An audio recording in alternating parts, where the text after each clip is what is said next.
Al-Hol camp, with its 13,000 residents, is an isolated place in the middle of nowhere, tiny but strategically important. It is located in Al-Hol sub-district of Al-Hasaka Governorate, 14 kilometers from the Syrian-Iraqi border and less than 60 kilometers from the closest ISIS position. This camp was established by Mr. Filippo Grandi in 1990s to respond to the Iraqi influx fleeing from the Iraq-Kuwait war back at that time.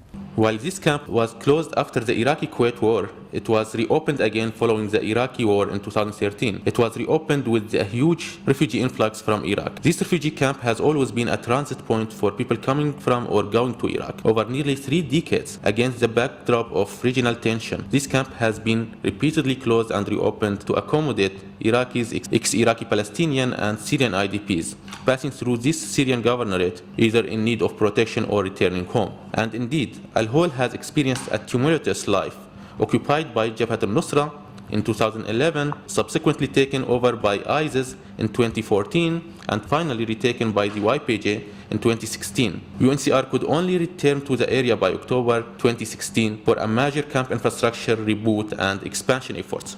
Only Mr. Abu Khalil, the camp warehouse supervisor, can give you all the untold tales of Al-Hol. He has been with the camp since the beginning and is the institutional memory of the camp. Yes, Mr. High Commissioner, Abu Khalil was hired by you in the 1990s when you first established Al-Hol camp back in that time.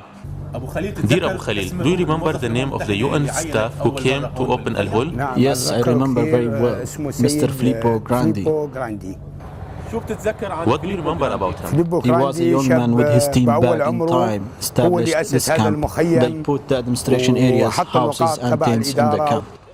Can you come with me in the camp and tell me what has changed since the investment made in October 2016? UNHCR did a tremendous work, reopened the camp, added new phases, in addition to already existing houses, completed phase 1, phase 2, and IDP's transit center. Also coordinated all response building latrines, kitchen units, schools, playground for children to take them out of war condition. Despite this tremendous work, there are a lot of other needs, mostly in phase 3, where new arrivals are accommodated. Phase 3 still needs enhancement in the infrastructure, water flow between tents few days ago, and people suffered a lot. Needs latrines and kitchen unit, electricity and lighting, schools and other work. Despite big work, needs a lot of work.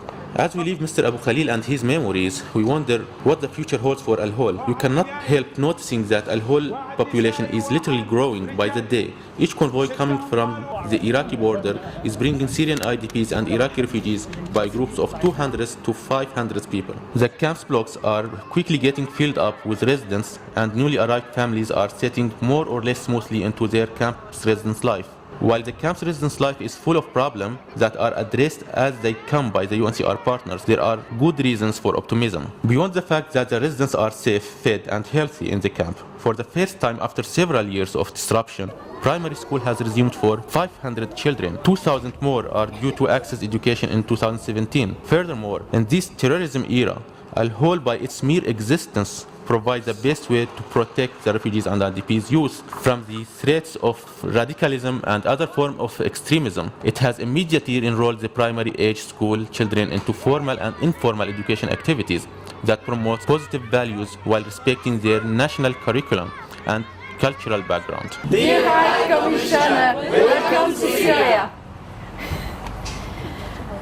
I'm Natalie, I'm the protection officer and OIC in Qamishli. Unfortunately, the team around me and myself, we couldn't come to greet you in person in Damascus, so we thought of a cool way to greet you from afar. We thought that you might appreciate this little video reminding you of your old days working in Al-Hol camp as a GPO. We hope that you could understand from this video how much your team on the ground is committed, is dedicated, and doesn't spare any effort to take care of your camp and of your refugees.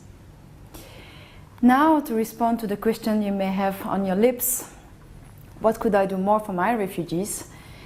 We would say, please help us to mobilize additional resources, because we need to bring this camp to the required UNHCR standards in terms of delivery of services. We thank you very much for coming visiting us in Syria. We hope that you enjoyed this video, and once again greetings from all the team in Qamishli.